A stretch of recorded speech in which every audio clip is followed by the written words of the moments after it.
La direction à présent, la RDC, où une trêve est censée être entrée en vigueur à la mi-journée. Le chef de l'ONU, Antonio Guterres, a pressé hier la rébellion du M23 à respecter cet accord. Des soldats burundais également font leur premier pas aujourd'hui dans le pays. Une centaine de militaires ont commencé à se déployer sur le terrain avec dans la ligne de mire des groupes rebelles, dont les hommes du M23 qui ont repris les armes il y a un peu plus d'un an maintenant. On va plus loin avec vous, Stéphane Malong. Bonjour, rédacteur Bonjour en chef Elisabeth. à France 24 dans le service Afrique.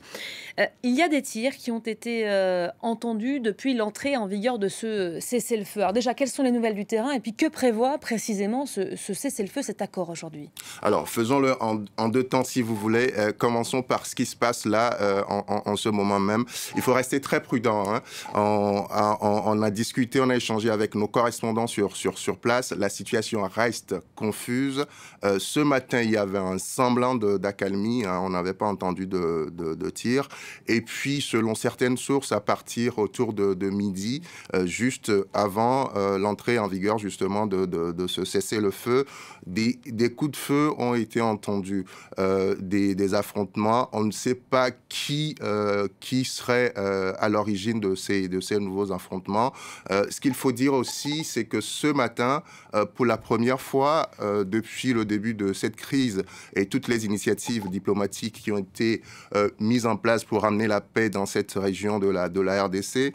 Alors donc pour la première fois, le groupe rebelle M23 a publié un communiqué dans lequel il s'engage à respecter ce cessez-le-feu. Le groupe précise toutefois dans ce même communiqué qu'il se défendrait si jamais il venait à être attaqué par les forces gouvernementales. Donc c'est encore un peu la confusion. D'une part, on a les rebelles du M23 qui s'engagent à respecter le cessez-le-feu, et sur le terrain, on n'est pas encore vraiment dans une accalmie. C'est cet engagement des hommes du M23 qui fait dire que ce cessez-le-feu, troisième cessez-le-feu depuis novembre, a peut-être plus de chances d'aboutir, hein.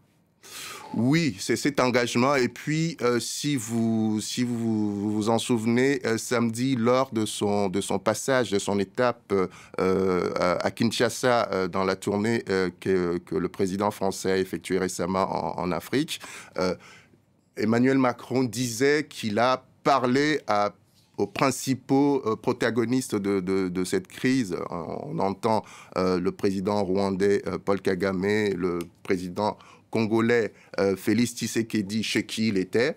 Et la veille, il avait parlé également au médiateur de cette crise, le président angolais Joao Lourenço. Et pour une fois, le président français disait avoir senti une réelle volonté auprès de ces différents protagonistes d'aller vers la paix.